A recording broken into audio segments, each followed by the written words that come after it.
This silence wasn't failure. It was the sound of heaven rearranging your destiny.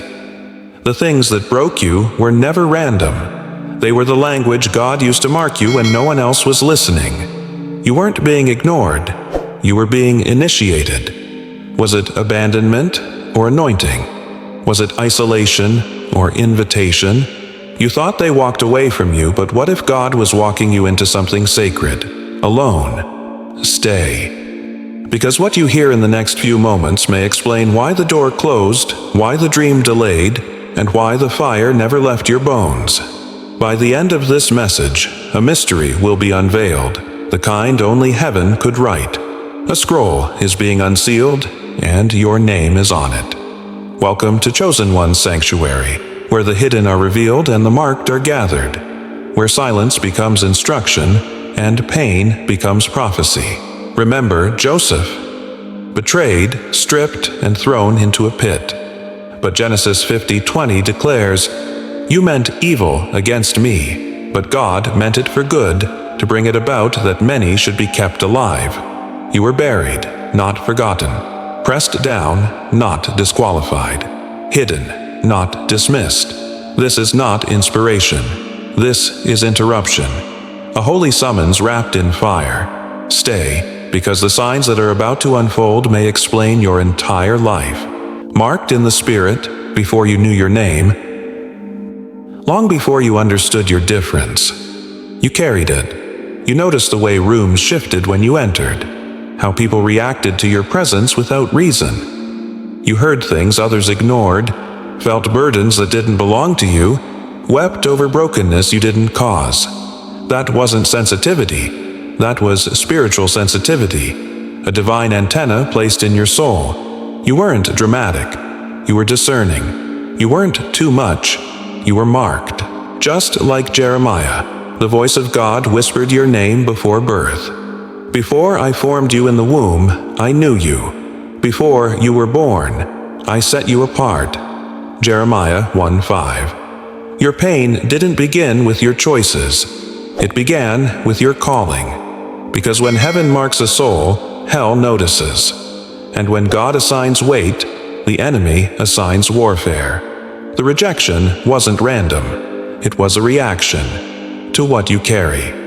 Pause and remember. Every misfit moment, every time you didn't belong, was the fingerprint of God setting you apart for something not yet visible. So the question isn't if you're chosen. The question is, why did it have to begin with pain? The silent season was God hiding you, not ignoring you. He didn't ghost you. He guarded you. You begged for answers. All you heard was silence. You reached for doors.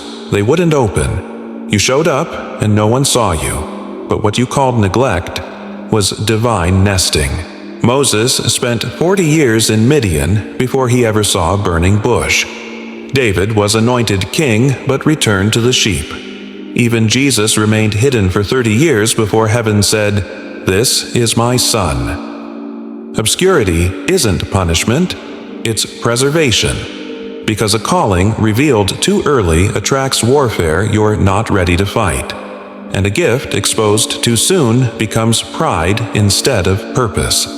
Psalm 91:1 says, "He who dwells in the secret place of the Most High shall abide under the shadow of the Almighty." You were under the shadow, not under the curse. You weren't delayed.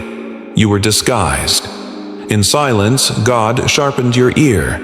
In waiting, He refined your motive. The stillness was where your scroll was inscribed. In ink the world couldn't read yet. So when everything was quiet, God was the loudest He had ever been. The fire that tried to kill you was the forge that shaped you. Your heartbreak wasn't hell's victory. It was heaven's classroom. The betrayals, the losses, the nights where it felt like your soul cracked in half, the relationships that shattered without warning, the jobs that disappeared, the dreams that slipped through your fingers. None of them were wasted. Not one. Because the chosen are not coddled. They are carved. You don't become a weapon by being wrapped in silk. You become one by being pressed to the flame. struck by the hammer, quenched in the spirit. God didn't let it break you. He let it build you. Job lost everything, but it was in the ash heap that he said, "Though he slay me, yet will I trust him." Job 13:15. He wasn't killing you. He was killing the things that couldn't go with you. The fire wasn't there to destroy you. It was there to make you indestructible. Every wound became wisdom. Every scar became strategy. You weren't punished. You were prepared. But fire never leaves someone the same. And you've already started glowing. The darkness targeted you because of what you carry. If you've ever wondered, why did the enemy come after me so early? Here's your answer. Hell saw your future. Demonic resistance doesn't chase the comfortable. It hunts the dangerous. You were a threat before you even knew how to pray. You were a child, and still the warfare came. You hadn't even discovered your voice, and already it was being silenced. That's not a coincidence. That's confirmation. Just like Herod tried to kill Moses in infancy, and later tried to murder Jesus as a baby, the enemy always tries to assassinate destiny in its seed form. Spiritual attack is not evidence of failure. It's evidence of favor. You weren't cursed. You were called. You weren't under generational bondage. You were called to break it. Some of the nightmares you've had, the patterns in your bloodline, the shame you never earned, they weren't yours. They were assignments sent to stop what heaven was building inside you.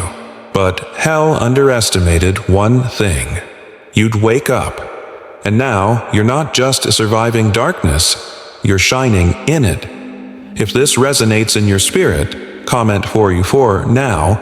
As a prophetic sign, you are still listening and receiving. The authority you've been afraid of is already yours.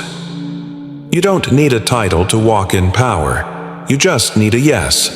Too many chosen ones are waiting for permission to walk in what God already approved.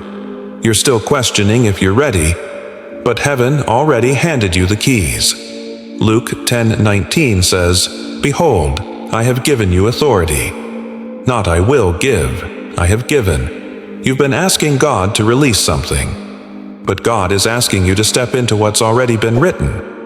David didn't look like a king, but the oil still flowed. Gideon didn't feel like a warrior, but the angel still called him mighty man of valor.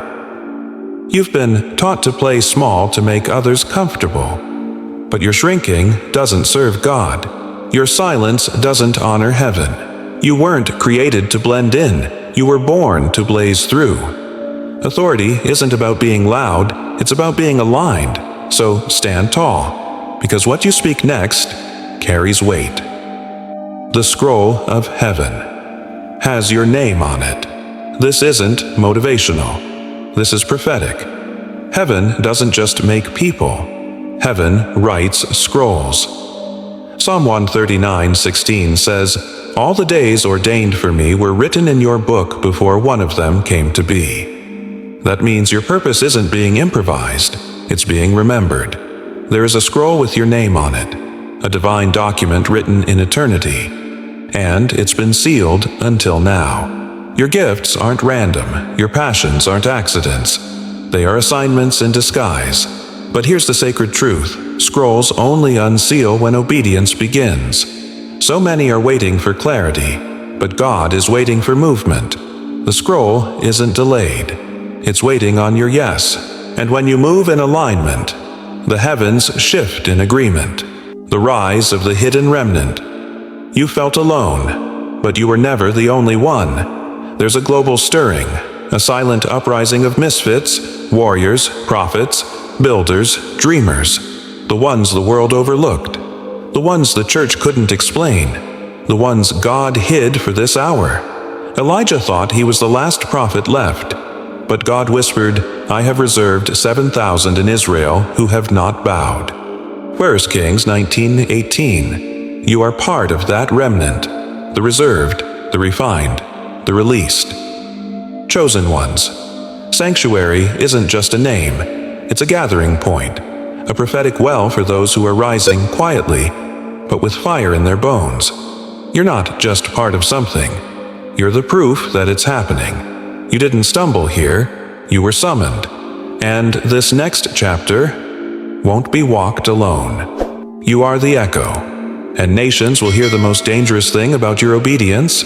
It multiplies. Your yes isn't just about you. It's about the generation your voice will unlock, the bloodline your obedience will heal, the cities your anointing will cover. Isaiah 58:12 says, "You will be called the repairer of the breach, the restorer of streets with dwellings." You are the echo of every ancestor who cried out. You are the answer to prayers they didn't live to see. Your voice is not just your own, it's intergenerational thunder. So speak what God said, walk where He leads, move with the wind, and let your life resound like a trumpet in the dark. Because when a chosen one rises, the earth shakes, and heaven responds. You thought the silence meant God had stopped speaking, but heaven was only catching its breath before calling your name with fire. You weren't late, you were hidden, not because you were unworthy, but because the moment had not yet arrived to reveal what glory looks like wrapped in scars. And now, that moment has come. Chosen one, you've walked through the hush of obscurity. You've wept through the furnace of loss. You've carried questions no one could answer, and heard whispers only your spirit could interpret. Yet, through it all, you never stopped burning. You are not who the world said you were. You are who God called from eternity. You are a scroll unsealing, a storm that obeys the voice of the Spirit, a voice heaven trusts to echo across timelines. You have been marked. You have been forged. And now you are being sent. If your spirit knows this was your confirmation, comment 777 below. As a prophetic act that you hear, you receive, and you are ready.